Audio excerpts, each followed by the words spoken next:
Welcome to the Making of a Nation, American History in VOA Special English. I'm Steve Ember. This week in our series, we continue the story of the presidency of George W. Bush. Bush began his second term and fifth year in office in January 2005. Early in his first term, terrorists had carried out the worst attacks in United States history. President Bush declared a war on terror and led the country into wars in Afghanistan and Iraq.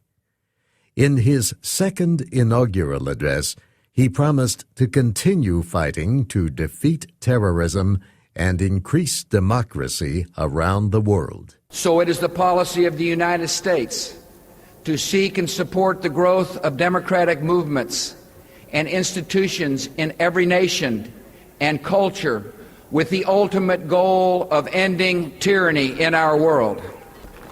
He also talked about his goals at home and what he called America's ideal of freedom. In America's ideal of freedom, citizens find the dignity and security of economic independence instead of laboring on the edge of subsistence. This is the broader definition of liberty that motivated the Homestead Act, the Social Security Act, and the GI Bill of Rights. We will widen the ownership of homes and businesses, retirement savings, and health insurance, preparing our people for the challenges of life in a free society. By making every citizen an agent of his or her own destiny, we will give our fellow Americans greater freedom from want and fear and make our society more prosperous and just and equal. The United States Constitution limits presidents to 2 terms. Presidential historian Russell Riley at the University of Virginia's Miller Center says presidents traditionally use their first term to focus on their major goals for the country. Second terms, he says, tend to be unhappy times. During his second term, Richard Nixon resigned over the attempt to hide political wrongdoing in the Watergate case. Bill Clinton faced a trial in the Senate over his attempt to hide a relationship with a young aide. But the first major problem of George Bush's second term dropped from the sky. You saw people on the rooftops. You saw people using claw hammers trying to break through their attic to get up onto the roof. That's why you had so many people who drowned. In August of 2005, Susan Bennett received a phone call from her daughter, a television reporter in New Orleans, Louisiana. She called on a Friday and said, "I think you need to come and pick up my son because there's a really big storm coming." It was Hurricane Katrina, one of the worst natural disasters in American history. Along the Gulf of Mexico, the hardest hit states were Louisiana, Mississippi, and Alabama. Over 1,800 people died. Property damage totaled more than $75 billion. But Katrina will be remembered mostly because of what happened in New Orleans. It has gutted the hotel! A day before the storm hit, officials had ordered everyone to leave the city. But thousands of people stayed. Some chose not to leave. Others were too poor, too old, or too sick to go. Then the levees broke. Those flood barriers were supposed to protect the city. Much of New Orleans was built on land that lies below sea level. As Katrina hit, more than 80% of the city flooded. In some areas, the water was 6 meters deep. Many people who stayed were caught in the floods. Officials struggled to get food, water, and medicine to the survivors. The displaced included thousands of people who took shelter in the Superdome, a big sports arena. Out on the streets, lawless acts fed a sense of disorder and helplessness. It's disgusting and frustrating, and we are human beings, and they're treating us like we're criminals. We want help! Susan Bennett helped create an exhibit about Hurricane Katrina at the Newseum, a museum of news in Washington. Not only in this country, but also in newspapers across the world, you saw the same headline. It ranged from engulfed to our tsunami, chaos, and then it went to anarchy, national disgrace. Congress later found that officials at every level of government, local, state, and federal, had failed in doing their jobs. President Bush flew over New Orleans to inspect the damage. A photograph showed him looking out the window of Air Force One at the ground below.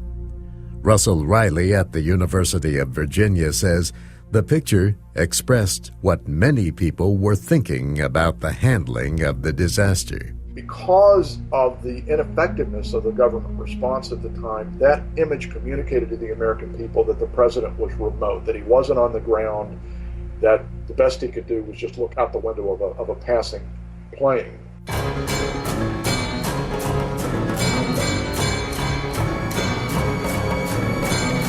In 2005, a different kind of storm was hitting Iraq.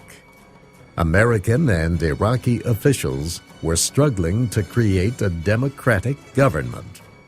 Local militias were on the rise and attacking coalition forces and other Iraqis. The violence also included al-Qaeda suicide bombings in Iraq, which angered many Iraqis. And there was international anger as the result of photos that showed American troops abusing Iraqi prisoners. President Bush had declared the end of major combat operations on May 1st, 2003. That was less than 2 months after the invasion. But the numbers of civilian and military deaths were growing. And in the United States, surveys were showing that a growing number of Americans thought going into Iraq was a mistake. The bad news was we were uncomfortable with it, and we wanted to get out, and we could not understand how things could go so terribly wrong. Judith Yaffe joined the National Defense University after 20 years as a Middle East expert at the Central Intelligence Agency. That's where the lack of strategy and the mismanagement come in. But I think it's also true that, Americans just wanted to say, why are we in Iraq? Why are we in any of these places? Because historically speaking, it's not a role we've been comfortable with. She says by President Bush's second term, few Iraqis wanted to cooperate with the Americans to make the country more secure. But President Bush said American troops could not leave until Iraqi forces replaced them. In 2006, an Iraqi court sentenced the country's former leader to death. Saddam Hussein was hanged for crimes against humanity. But nothing else seemed to change. Violence and insurgent attacks continued. Iraq seemed to be on the edge of being torn apart by civil war. Early the next year, President Bush announced that he was sending more troops to Iraq. He thought it would help stop the violence. These troops will work alongside Iraqi units and be embedded in their formations. Our troops will have a well-defined mission to help Iraqis clear and secure neighborhoods, to help them protect the local population, and to help ensure that the Iraqi forces left behind are capable of providing the security that Baghdad needs. The temporary increase of about 30,000 troops came to be called the Surge. In September of 2007, the top commander in Iraq reported to Congress that the violence was decreasing.